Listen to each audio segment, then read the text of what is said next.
有人啊！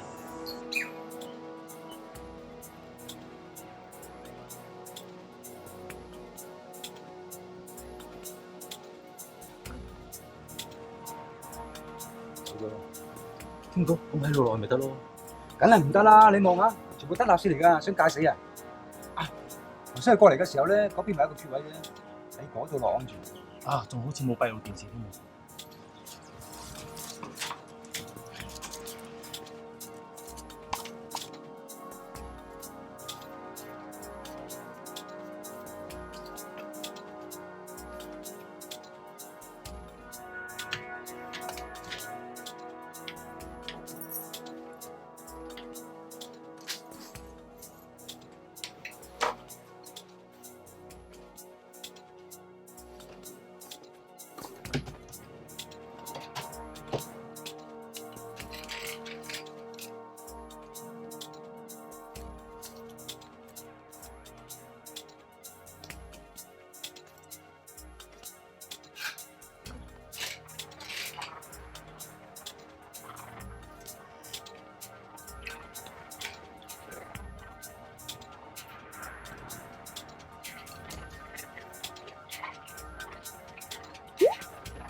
根據警方記錄，喺近期就發生咗好幾宗獨立屋嘅爆竊案件，啲賊人會透過爬水管、地下水渠或者係棚架而入屋爆竊。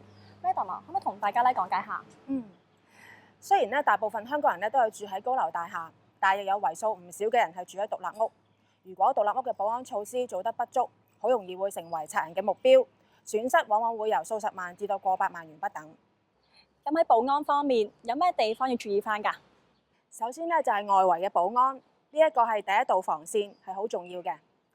例如係水泥嘅外牆、鋼鐵嘅圍網，喺外牆嘅頂端或者圍網嘅頂端加裝有刺嘅燈勒線，同時喺適當嘅位置裝防盜嘅閉路電視以及紅外線防盜。如果你嘅屋係有外牆的話我哋會建議屋主喺晚上開咗大光燈，增加照明。同時間都要留意到你屋出邊會唔會有啲嘅障礙物，例如草叢、一啲矮樹，呢啲地方係有機會俾賊人去匿藏嘅。至於喺保管財物方面，大家都唔可以忽略嘅喎。係啊，大家最好唔好將你嘅貴重財物擺喺屋企。如果真係有呢個需要，我哋建議你購買一啲優質嘅入牆式或者入地式嘅夾萬。呢度有一個國際認可標準夾萬，認可標準咧係喺兩方面，喺鎖上面同埋喺成個夾萬個殼上面。咁啊，專家咧都唔可以隨便去攻擊到佢。咁啊，我哋開咗佢先。咁開咗個夾萬之後，我哋睇睇佢門嘅厚度同埋個殼嘅厚度。一般咁大個夾萬咧，最低要求有12個 mm 嘅厚度。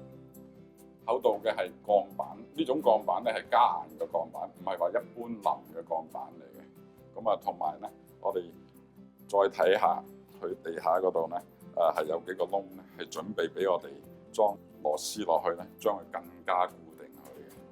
大門嘅保安亦都係好重要嘅，因為中門大開，賊人就可以隨便搬嘢走，所以我哋要加裝一把，當我哋鎖咗之後，賊人唔可以喺屋入邊輕易打開嘅門鎖。我就唔建議用珠鎖鎖膽，因為目前有一種撞鎖技術，就好容易將呢一類鎖打開嘅。我建議大家用碟片鎖，因為佢入邊嘅碟片比較難喺短時間之內打開。睇完頭先嘅片段，相信大家都會明白到究竟點樣先可以加強自己屋宇嘅保安。而無論你哋住緊嘅係邊一類型嘅樓宇都好，住宅保安係非常重要㗎，因為稍一不慎呢，匪徒就有機可乘，令到大家招致損失。冇錯 KJ，咁陣間就會介紹一個叫做合縱連城嘅計劃，係預防爆竊案件嘅發生。大家千祈唔好錯過，陣間見。你好，香港仔警署，我係警員15582，有咩幫到你？阿 Sir，我係指明豪庭嘅保安員，我啱啱見到有2個男人喺我哋屋苑範圍嗰度鬼鬼祟祟咁樣左望右望喎。咁嗰2個男人而家仲喺咪度㗎？之後佢哋經過我保安亭，咁於是乎我行出去喝停佢，想問佢嚟揾邊一個人啦。兩位先生，喂，唔好行住，唔好行住，你揾邊個單位啊？我正話喺閉路電視嗰度見到你2個鬼鬼祟祟咁裝嚟裝去喎，做咩啊？想偷嘢啊？係咪啊？喂，咪走啊你！喂！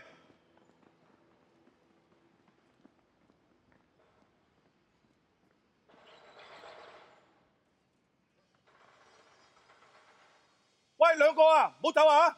喂！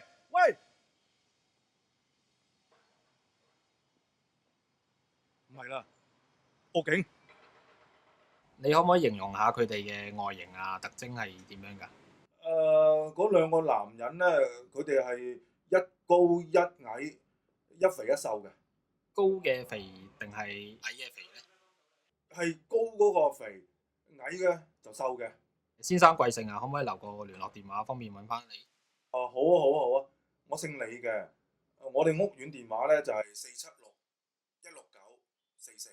哦，好，我哋即刻揾警察過嚟睇睇。麻煩你揾其他保安問下其他住客有冇唔見到嘢先啦。哦，好啊，唔該晒阿 Sir，拜拜。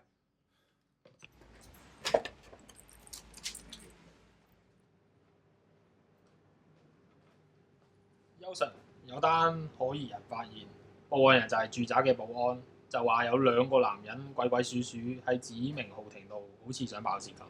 好，咁即刻派同事去睇下啦。阿元啊，即刻通知合縱連城計劃嘅保安人員，等佢哋提高警覺，留意下啦。收到，邱 Sir。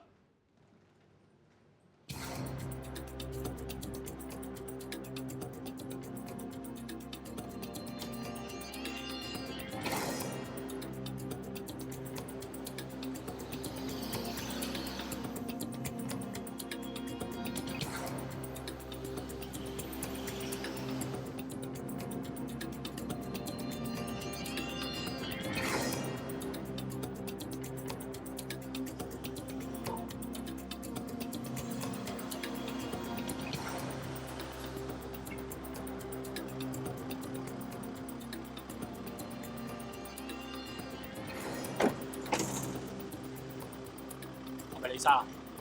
係啊，阿 Sir。係咪你發現附近有開人出現？係啊，佢哋2個咧喺呢條路嗰度落咗去，跟住轉左，然之後喺下邊嗰度走咗啊。好，阿區、阿樂，你哋上即係附近兜兜，睇下有冇開人出現。收。李生，你跟我去監亭做個記錄先。好啊。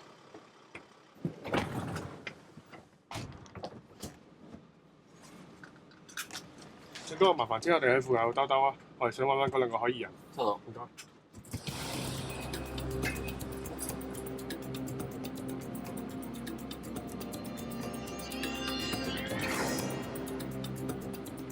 你師兄前面嗰2個似樣喎。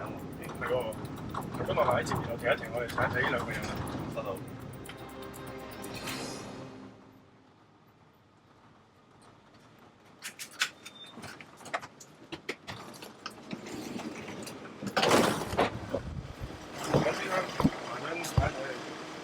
你2位先生係做咩㗎？山啫嘛。先生，麻煩俾個袋我睇一睇啊。先生貴姓？為咗預防爆竊案件發生，西區警區喺2013年就推行咗個計劃，叫做合縱連城。Madam 啊，不如同大家講解下。呢個係一個好有效嘅通報機制。當我哋接獲可疑人出現嘅報告嘅時間，我哋會經過報案室通知參加呢個計劃嘅保安從業員，將可疑人嘅資料互相通報，令到保安員提高警覺，有效咁樣預防爆竊案嘅發生。